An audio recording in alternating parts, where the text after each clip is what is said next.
nimepata taarifa kule mkoa wa Tabora, ametokea muuguzi mmoja, kwanza hata kwa taaluma yao haruhusiwi yeye kufanya upasuaji wa mgonjwa. Ameenda amemchukua mgonjwa kampeleka nyumbani kwake, anamfanyia upasuaji kwenye kochi nyumbani kwake. Watu wasiojali maisha ya watu. Unafanya majaribio kwenye maisha ya mtu, unafanyia majaribio maisha ya mtu, maisha ya binadamu unafanyia majaribio. Mheshimiwa Rais kajenga hospitali kila kona.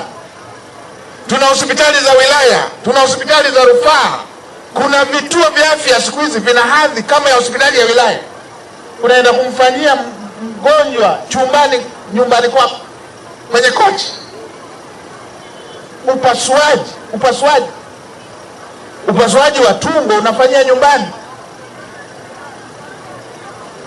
ili muone watu wanaokiuka maadili ya taaluma zao. Mambo ya ajabu haya. Sasa naelekeza mamlaka zinazohusika,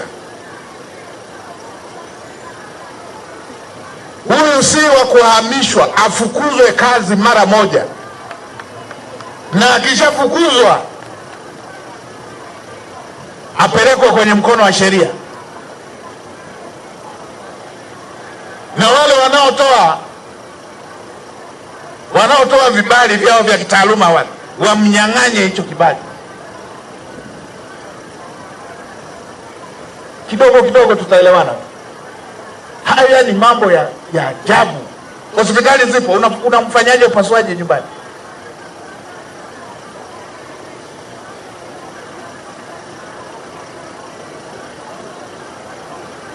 Mkuu wa mkoa wa Tabora, mkamateni, msimwachie, afukuzwe kazi, aondolewe hiyo hadhi ya tabibu aliyopewa, lakini pia afikishwe kwenye mkono wa sheria.